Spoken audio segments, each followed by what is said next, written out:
ఇది చాలా సులువైన ప్రయోగం. ఇందుకు మీకు పిన్లు, రబ్బర్ బంతులు, దారం, ప్లయర్ కావాలి. ముందుగా పిన్ తలను ప్లయర్తో కత్తిరించండి. సగానికి వంచి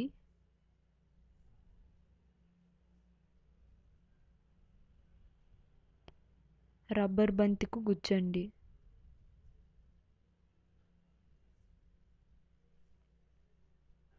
ఇప్పుడు ఈ కొక్కికి దారాన్ని కట్టి వేలాడీయండి.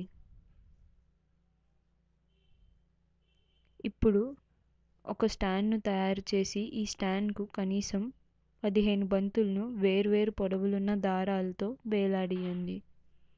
ఇప్పుడు కర్రతో అన్ని బంతులను ఊపండి. బంతులు అలల ఆకారంలా లయబద్ధంగా ఊగుతాయి. ఈ అమరికను ఎండలో పెడితే నీడల ఆకారాన్ని కూడా చూడవచ్చు.